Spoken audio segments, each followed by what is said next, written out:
Welcome to Nomad Media Automotive Tales, where we tell vehicle stories, a little bit of history, and some unique and personal experiences. Let's get right into it.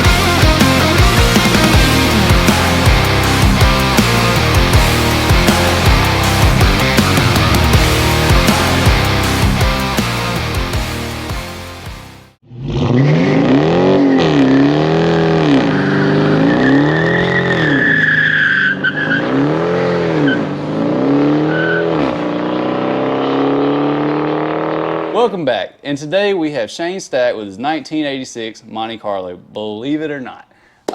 Shane, I met you, it's been over a year now, I think, like at the Lift One. At the Lift One car show. Not quite a year, but close to a Very year. close to a year, but me trying to find the time to get over here, I'm eventually going to do it. So if you're trying to get on, I'll get to you as when I can. But like, thank you for at least, and you remembered me too. A lot of the people I call don't remember me. I remembered you. But I'm glad that you did. I'm glad that you were willing to do this because like it's such a cool car. Like, and you're a cool dude too. Like you talked to me. You didn't have any frets about it, which was great. I know that you were there showing the car off to all the kids and people that were there, which was awesome. Like, that's right up the alley of everything I like about cars. Just people sharing it with the kids and everything. But you were also like changing out the transmission that day.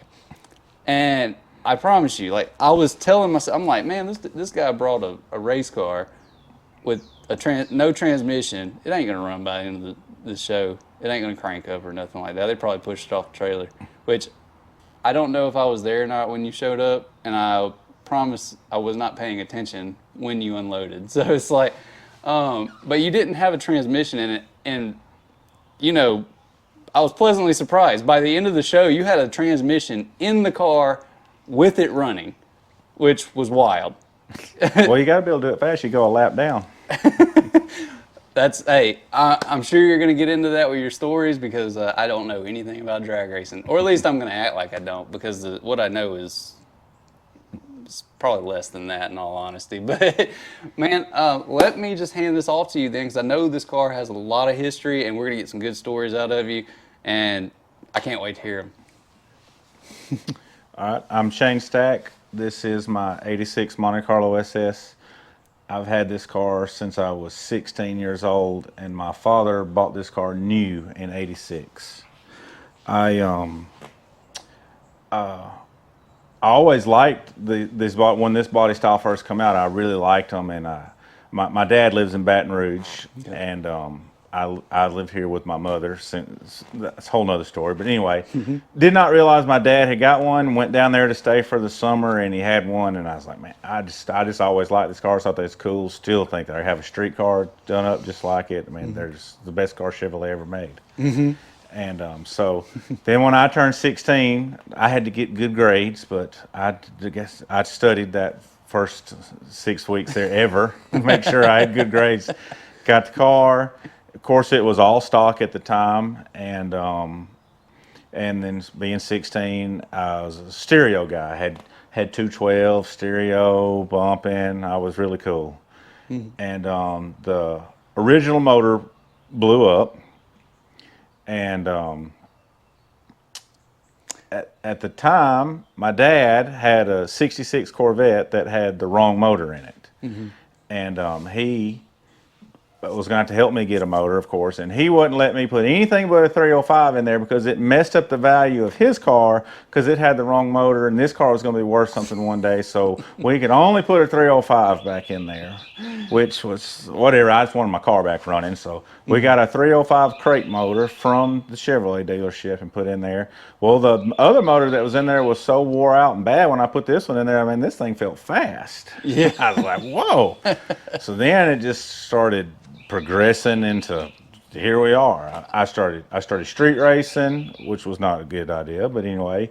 And it actually wasn't that fast. I got outrun by the world, but I raced. I went and I showed up, and everybody stood around and talked. I was racing. You had fun with it, I man. had fun. And I'm gonna say this doesn't look like a 305, but I could be blatantly wrong. But I'm pretty sure it's not a 305 now. Like, not to trail off here. Like, you were about to tell us about street racing here. But we definitely have progressed since the 305 days for sure. We have not stayed original. That's for sure. We've missed that boat. Just a smidge though, not much. Like, you just need windshield wipers, right? Right, that's right. And but yeah, I street raced, and then I had a little fender bender, Okay. and the guy actually worked at WZYP, the radio station. Okay. And he didn't want to call the police or nothing, and he was in a hurry, and he gave me his information. I was like, I ain't never gonna get nothing else. So I went and got some estimates, called him, and he sent me a check for $1,200. Wow. And his bank was down in South Huntsville. I don't even remember the bank, but it was across the street from Super Shops. Okay. It used to be in South Huntsville. It's not there anymore. So I went to his bank, cashed the check, went across the street to Super Shops, spent the whole thing. Bought a carburetor, an intake, a camshaft, and a nitrous kit. But I'll leave. All on the 305. I'll leave the dent.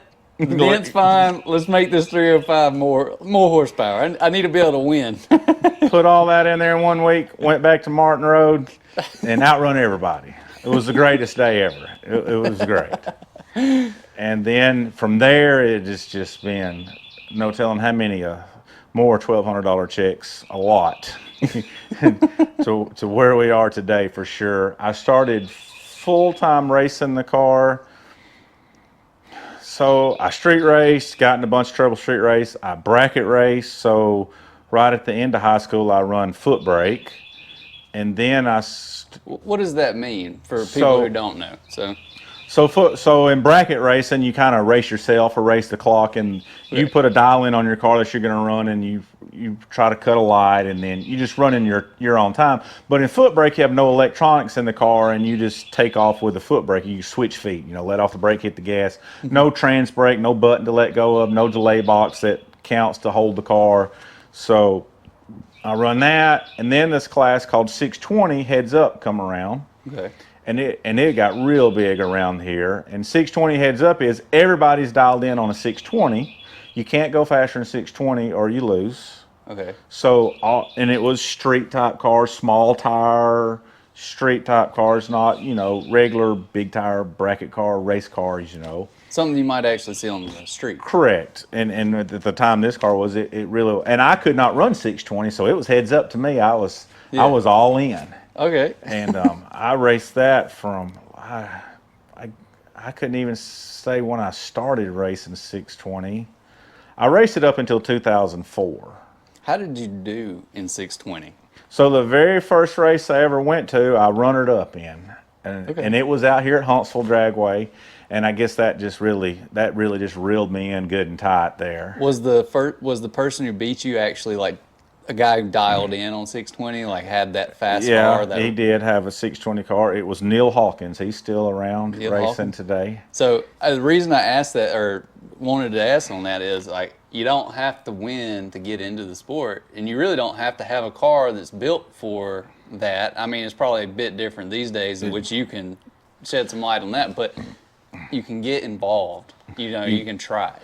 You definitely can. I mean, anybody can go out, and bracket racing, anybody can. And foot brake is still around. You can do it in your mom's minivan and have as good a chance to win as anybody, as long as you can cut a light and it'll run consistently. Mm-hmm.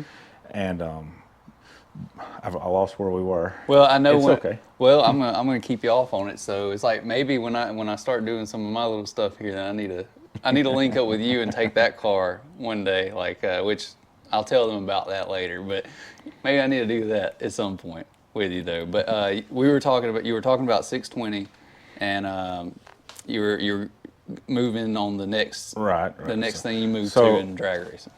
I raced 620, and then 620 kind of progressed into 60, and it is still around today as 60 heads up. So it's six. So 620 is talking about the The time, right? time, so And you then dial 60 is going it's to be still the time. still It's time. just a little bit faster. So the two classes that's big in this area, and it's really all in the southeast, is 60 and 70. Those classes are huge. It doesn't in today's world. It don't take much to run 60 or especially 70 with today's horsepower and what stuff's like. When I built my first built motor for this car, I built a 406 with double hump heads on it. Had to run on race gas. I think I still have the dyno sheets over there. It made 434 horsepower to the flywheel. And if he has those dyno sheets, I'll try to show y'all some pictures right here. But that was in 94, 90, 93, 94. Today, my street car gets 20 miles a gallon, has cold air, runs on pump gas, and it makes 600. It's just a different world Right. than what we had back then for sure. And I would think, like, so that's mid 90s, and you might correct me if I'm wrong here, 'cause I'm not honestly sure on this, but it's like that would be kind of going from like carburetor to injection too, right? Like fuel injected versus carbureted. Yeah, they was switching. So this car was a carbureted car in '86. It was one of the last what would kind of be a true muscle car, carbureted four barrel car. And none of these cars ever had fuel injection, but the '86 Camaro and IROC did have fuel injection, tune port motors. Now I do know about the IROC, so I've owned two of those personally, and I really do like the third gens. But like I have had a couple of those tune ports, so I know exactly what you're talking about there. And With a but just the where, like for instance, this is a R&R Speed shop built 572 big block Chevrolet. It's all race pieces. It's based off a big block Chevrolet. It's a billet CN block. I got it's Brodex heads, but Frankenstein Engine Dynamics does all my port work, does all the heads and stuff. This motor is making right at 4,000 horsepower. Ooh, holy! Okay, you came up with a number there that I would have never guessed. I would have guessed in the thousands easily, but holy crap, 4,000 horsepower. It's probably not quite 4, but 38 easy. Okay. I mean, that's still. Whoa! Wait a minute. Plus, I do want to do this. Shout out to your shop, R&R Speed Shop. If you have stuff to tell about them, tell about them here. Give them some. If anyone watches this and they want interested in it, check them out. So R&R Speed Machine is here in Huntsville, and they have took me under their wing since '93 when I went down there and bought my first something, and then Harold Reed and Ron Reed are the two owners, and then Kevin Reed is Ron's son. Harold passed away last year, but I mean they've definitely took me, and I could never be where I am in the racing world today without them. I mean they helped me do stuff for me, show me how to do stuff on my own, because I mean I don't have a lot of money, but I have plenty of heart and drive and want to for sure. I mean, in this car and racing is all I'd ever wanted to do. So I mean, you can do it if that's what you want to do. Yeah. Don't use money as a crutch. One part at a time. One part at a time. One part at a time, and you can build something. You may not have 3,800 horsepower. Holy crap! Like you may not have that, but like you can get somewhere. That 305 with a four barrel and a nitrous kit is what you said, I think. Yeah, I don't even know what that thing made, but I know back in that time frame, the 50 Mustang was the hot ticket, and them things made what, 220? Something like that. Yes. Like, oh man, 3,800 horse. I'm sorry, I'm harping on that. Like, please continue. Like, if you have more, like, or keep going, please. But yeah, so they took me under their wing, showed me how to do. I mean, I do a lot of my own machine work there. They let me use their machines. They hold my hand, watch over my shoulder. So I do a lot of my own motor work, a lot of all my own work. It's the only way I can keep all this operation going. I mean, we race out there with millionaires nowadays. I mean, it's just loaded with millionaires. But I'm out there sticking with the last race we went to. I qualified third.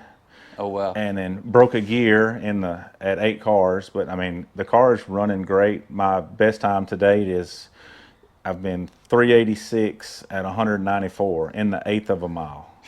So that's 0 to 194 in under 4 seconds, 3.8 seconds. Yeah, that's absolutely wild. At 3,225 pounds too. That's where the 3,800 horsepower comes in. Yeah, okay. That's actually a lot more weight than I would have guessed. So, because I look at these like now, I don't have a ton of experience on knowing the weights of cars. I know my Charger, which everybody's acquainted with, or at least I hope they are. If they're not, then go watch a different episode.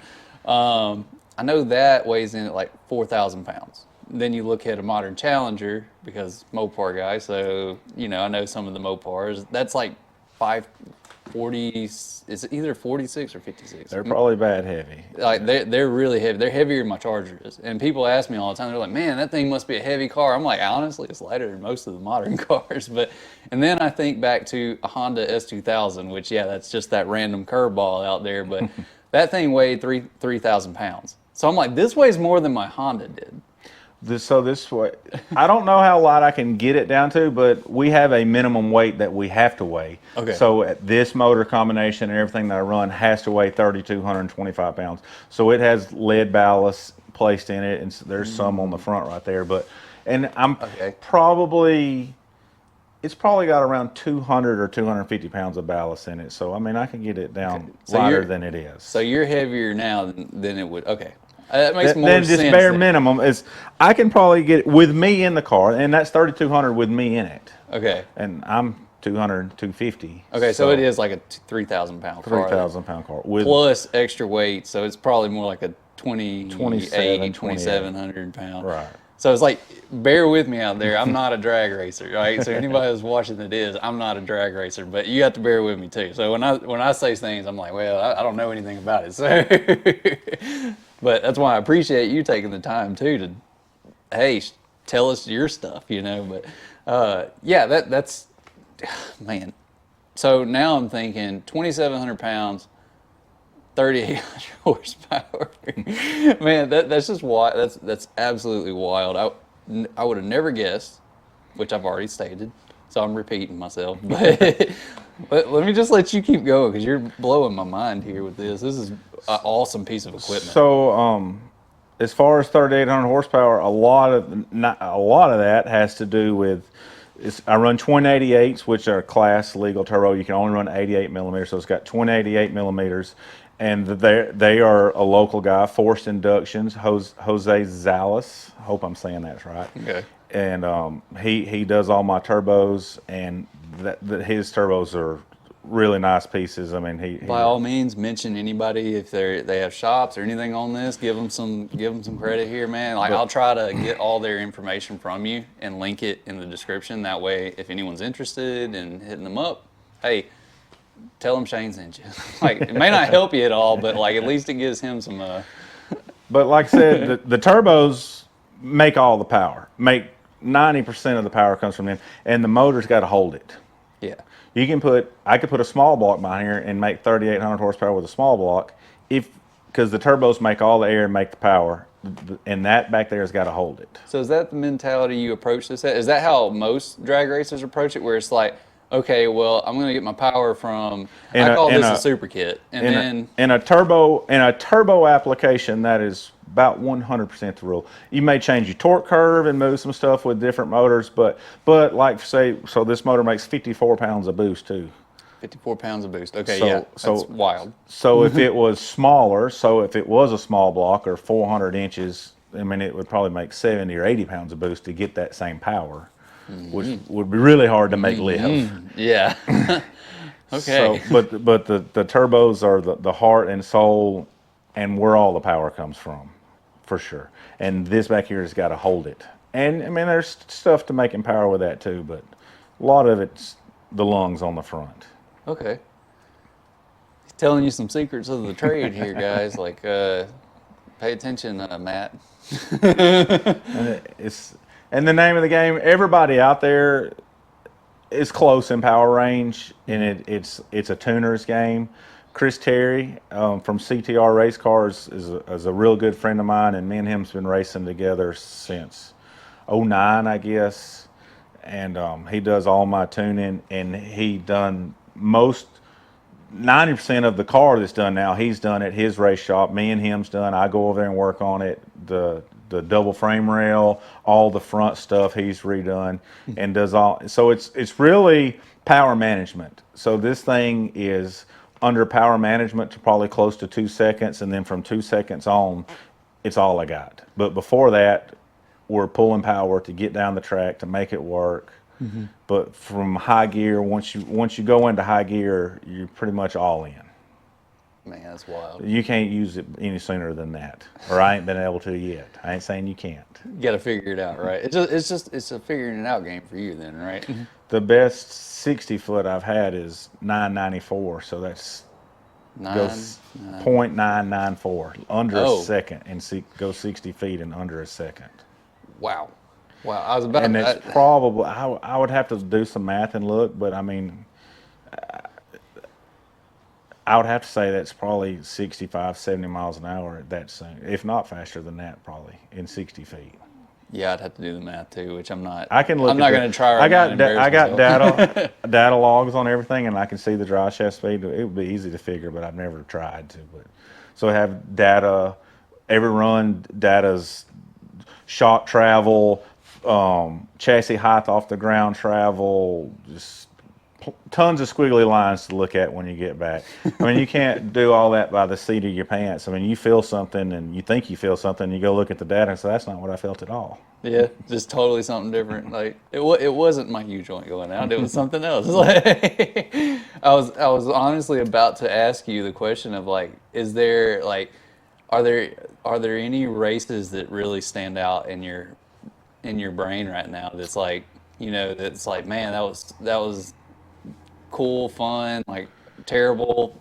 Anything Most of my cool fun races were just where crazy stuff happened and you wasn't supposed to win or anything like that. I've won lots of races in my time. I've been very, very gifted and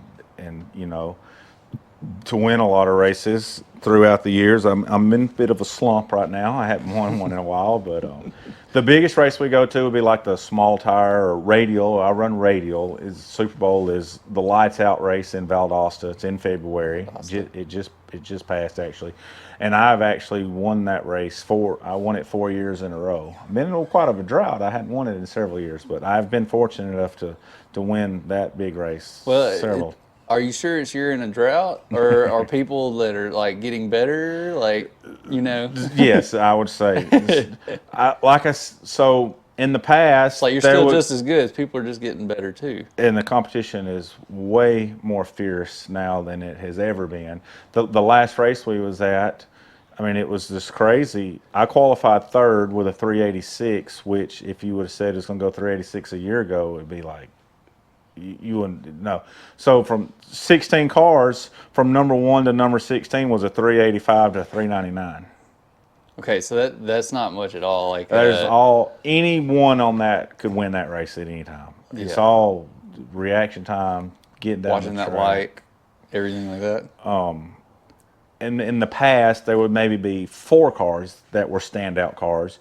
You maybe have 3 or 4 cars that were stand out, probably faster, and then be 12, 13 cars that were not as fast. They were there, they were having fun, but you'd have now, I mean, there's 12, 13 cars that are 16, that are, any of them can win. So it's like if I touch back to what you said about the one of the first race that you were in, where it's like you came runner up, and it was in the 620. 620. The 620 that you were racing story.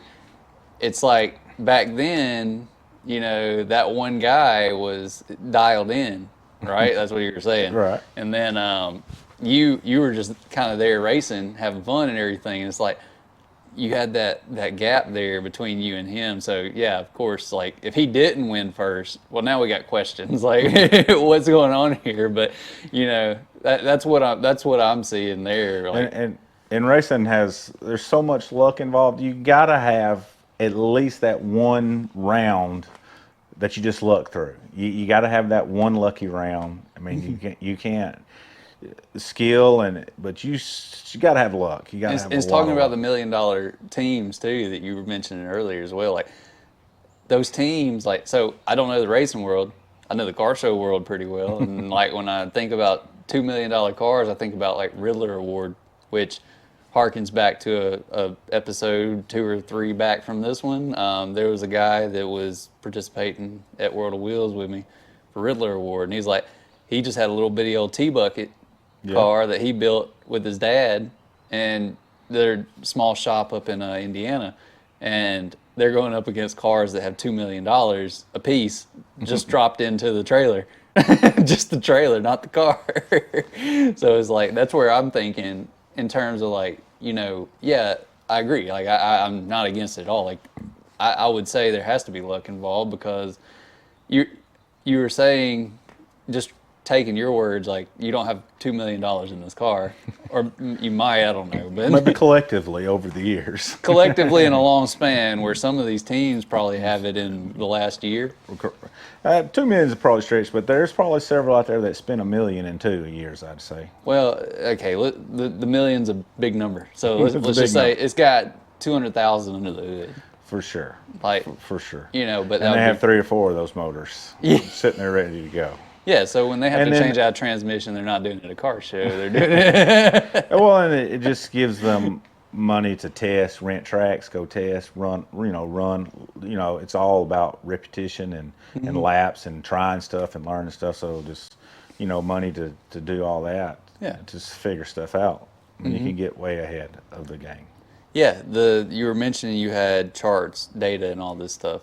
Like having that is just that alone is a lot. It may not seem like a lot to somebody that may be watching doesn't know anything, but as an engineer who looks at numbers and charts all the time, I'm like, no, that means a lot. Like, You have plenty, but then when you change some critical part, or if you change gear ratio, or you change torque converter, or turbos, or anything, then all that goes out the window, and you're starting back over. None of that. None of that. I mean, there's still some data that will go over, but a lot of it you starting back fresh. Yep. Like right now, we've changed some stuff this winter, and the cars. I mean, it's running great, really. But I don't have any slow tune-ups. At the last race we was at, that's what Chris, my tuner, come to me. If we end up running in the heat of the day, usually the track's not as good. Sun's out, it's hot, and Chris said, we don't have anything slow. If it gets hot, we don't know what to do.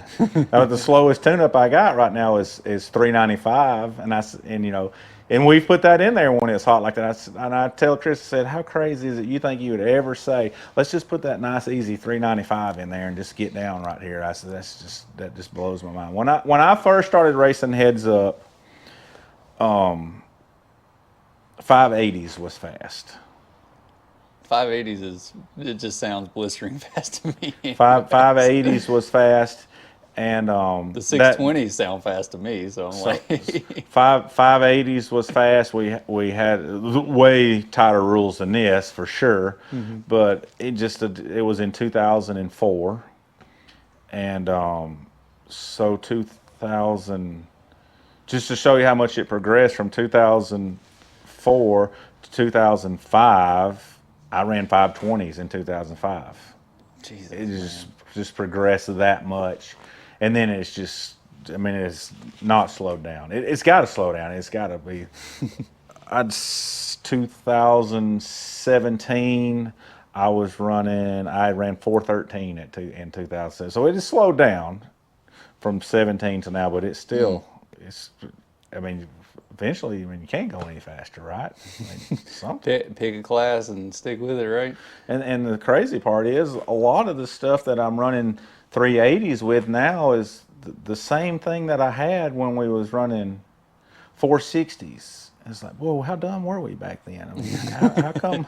You've looked at them graphs a little bit closer, and you've Well, what happens is somebody shows you it can be done. You think you can't do it, and then somebody shows up and does it. And goes, oh, well, you can do that. yeah. Well, let's figure it out at that point. Like it lights that fire under you, right? And I have to go back for a second here because talking to somebody that doesn't understand your lingo. What did you mean by cold? like you were talking about the run with your tuner. Like, what did that mean? Like, what does that mean? Like, where you're running on a hot day, I guess. Okay, so in the track, they put traction compound on the track that makes the track sticky. I mean, I don't know if you ever walked on a radial prep track, but I mean, it's like walking on flypaper. I mean, I've only been on a drag strip one time in my life where I could get on that area, and I do not remember because it's well, been you're a gonna have while. to get out there and live a little bit. Well, that's where I'm like, I mentioned I'm gonna have to talk to you about my other car here after this, like, and I'll see about it, like, because I'm not against it, but And then it's not where it can be right now. the track's opening back up, and also so a good friend of mine that I've known since I was this big, that is part of the reason I'm in cars probably, has just recently purchased the track, and it's Rocket City Dragway now. Okay. And it's supposed to open next Sunday. It's been closed for 2 years, and it's supposed to open next Sunday for the first time in 2 years. Oh man, well hey, go out to the track. You might get to meet Shane there sometime. Now, this video won't be out before that, but going forward, Right. go. You might see the Shane track there. should be open. Yeah, track should be open. Go check it out. Like Rocket City Dragway. Rocket The City old Huntsville Dragway is now reopening as Rocket City Dragway, and Dave's, I mean, he's got big plans. He's done lots of improvements just to the timing, just trying to get it up and going, but going forward, it's got big plans, and big things are going to be happening out there for sure. It may be a minute before you see me there, but I'm gonna talk to Shane about that. So you'll probably see him there, and then maybe one day you'll see me there. So you were telling me earlier about some of your accolades over the years. Like you mentioned that, like, just to trail off from the drag racing stories, which I'm sure everybody's more interested in that than what I'm about to go into. But you were mentioning that you actually were on like Horsepower TV, among other things, which So was invited to come on Horsepower TV, bring the car, and Horsepower TV was building a Malibu, which is a G body like a Monte Carlo, and they invited me to come on, bring the car. I don't know when the show aired. I know they filmed the show. I went in December of '06, so right at December of 06. and it was when I had first switched the car to turbo. So I was nitrous, and then in '06 I switched to a single turbo small block, and actually had set the record. Was the first small tire radial tire car to run in the fours. Okay. So now we're running threes. Yeah. And so in '06 I went 497 was the first radial tire car to run in the fours. So that got me a seat on Horsepower TV. And I raced Orska back then. I actually won the Orska World Championship in 2005. And Horsepower TV went to all the Orska races and did little clips on their show. So anyway, all the guys knew whatever. So, but I did go to Horsepower TV and was on the show, as big rednecked as ever, and had the car on there and talked with them. And it was a pretty cool experience for sure. I'm definitely going to have to see if I can find that. And if I can, I'm going to link it in the description so everybody can go and watch that afterwards. If I can't, sorry, but hey, he told you when it is. So if I can't find it, somebody out there probably can if you're interested. It's still there. I found it several years ago. I'm pretty sure it's still out there in the interweb. That's got to be so cool though. Like just to be able to say, like, now, whether you go to like a family reunion or like something along them lines, like just to be like, hey, I was on Horsepower, or like maybe you don't say it nowadays, but back then it's like, I know if it was me, I'd be like, yo, I got to go on Horsepower. It'd be like the big Well, I deal. can get Like, less cool than that. I was on Ridiculousness too, so. wait, what? Okay, not for the car though. It was with the car. It was with the car. It was on a segment called Sloppy Starts, and the whole rear end came out. Okay, this is even better. I'm definitely gonna find this This one. one, I think you can find it too, but it's a little harder to find. But it was at the track here in town, Huntsville Dragway, and I think it was probably in the 6.0 days, and it broke a Heim joint that holds the rear end in, and it rolled, the whole rear end rolled out from under the car on the start line. So I had not heard that one, and that. I had a friend that had a record business. He come out there and got the car. I towed the car home. It happened on a Friday night, and we stayed up all night as normal, fixed it, and went back on Saturday and won the race. So they probably left that out of ridiculousness there. They left that part out. They just showed the rear end braking. Yeah, they just wanted to show And you somebody at your hollering, lowest. get a mop. Yeah, just at the lowest point there. Oh man, that. Okay, that one's awesome. That's amazing, dude. Also, you've been in a bunch of magazines. I know you've got one in the wall on the wall in here, which I'm going to be showing pictures here. you know. I had so there's been several little magazine articles wrote on me. So I won the 2017 LDR, which is the class I run, limited drag radial. Okay. I won the inaugural championship in 2017, and part of the deal winning the championship, you get to be on the cover of Drag Illustrated magazine, and they done a really nice article. And I've had several smaller articles, Drag Racer magazine.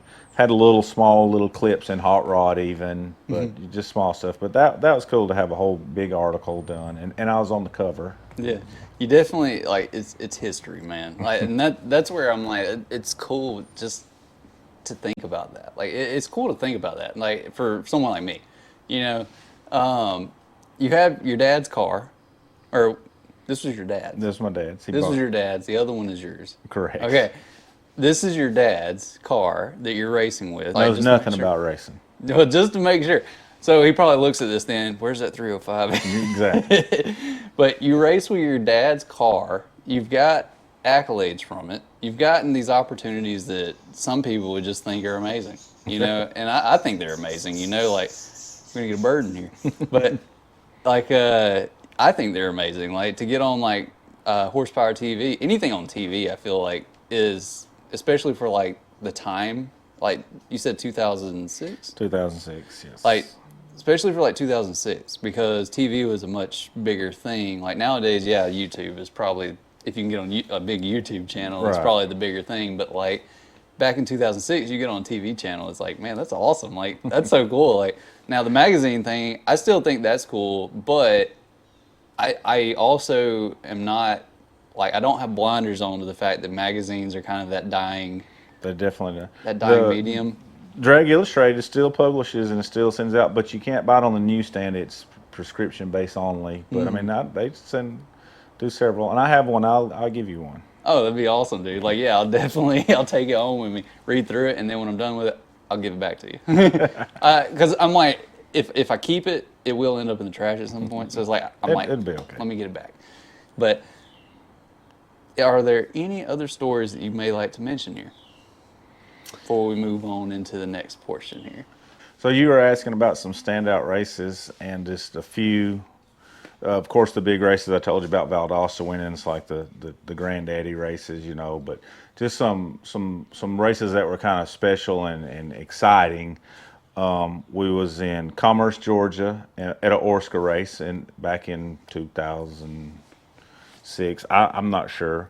It was going into the semifinals, and the motor was broke. I had actually dropped a valve, and and I was going to race, but it was points. You know, if you win the round, you get points. Or, you know, or what's the chances you're going to win with a drop valve? It would barely even crank and run. But the boy I was racing, I had outrun at the race before, and he wasn't the most gracious loser. He was pretty mad about it and had some choice words. And he said that he tried to claim that I double bulbed him, which, so when you stage, I don't know if you're not familiar with drag racing. Nope. So if you turn one light on, that's pre-stage, and then when you roll a little bit farther, it turns the other light on the Christmas tree, and that's stage. So if you double bulb somebody, like you roll and turn both lights on at the same time, instead of you turn one on, they turn one on, then it is a different ways. It's just tactics. But that's how I'd always stage.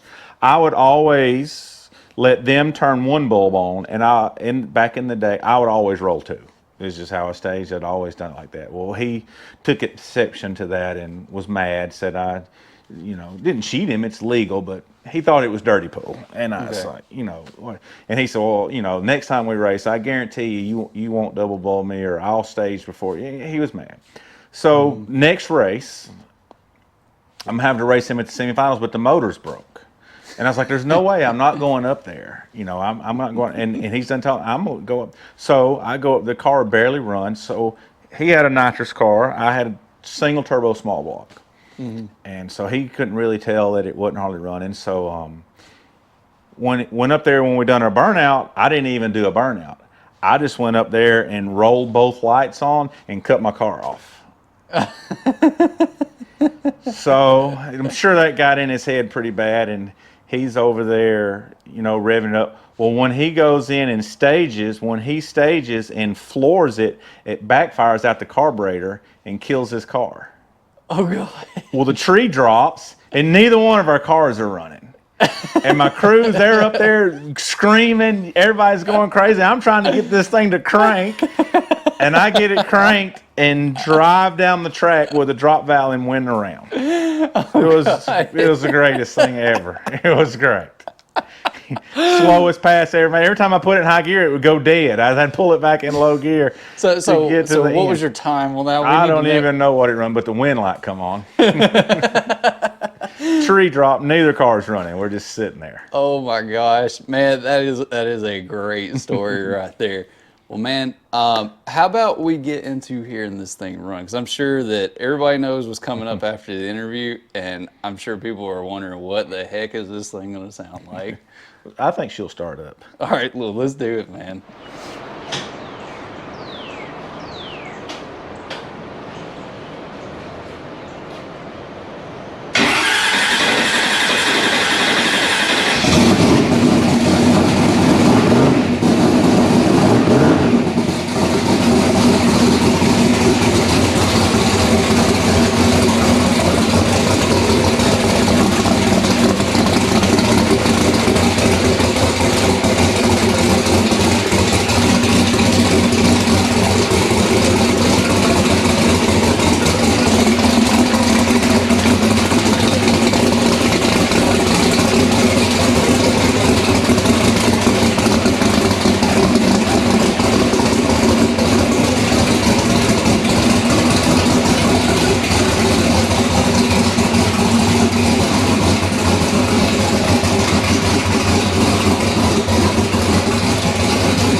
There you have it, guys. Shane Stack in his 1986 Monte Carlo. Yeah, it may not look like a Monte Carlo. It's a Monte Carlo. But man, the stories you told today are just, some of them are wild, dude. Like the fact that you said like that they featured you on Ridiculousness. I mean, they left out your glorious comeback. Yeah. But it's so funny, like, because I'm sure some people out there know what that show is. Some people don't. Hopefully, I can find that and put it in the description, somewhere on the interwebs, and but on top of that as well, 3,800 horsepower. Like, come on, dude. Like, Jesus Christ. That's the time we live in. That is a ridiculous. I would have never guessed. Like, I didn't guess. I've said it multiple times. That blew my mind. That's amazing. I'm sure there's people out here that are watching this that probably have never seen or heard a car crank up with 3,800 horsepower, and we're gonna get like. At this time, we have not got into it, but you've already heard it out there in YouTube world. But like, hopefully, so man, I greatly appreciate it and everything. Is there anything you may like to tell anyone that may be watching? Just thanks for sitting down with me and on having this conversation, and just thanks to all my sponsors that make all this possible for sure. R&R Speed and Machine, Forced Inductions Turbos, Frankenstein Engine Dynamics for the cylinder heads. I'm Chris Terry Race Cars. Just everybody. None of this is possible without them for sure, and just lots of help throughout the years to get where I am today. It's a blessing. And his sponsor and everything, I'm going to try to have them all linked in the description below. So if you ever have any work that may fall into their specialties, give them a call. It's going to be right down there, hopefully. But man, thanks for having me. I greatly appreciate it. And with that, we'll see y'all in the next one. Peace.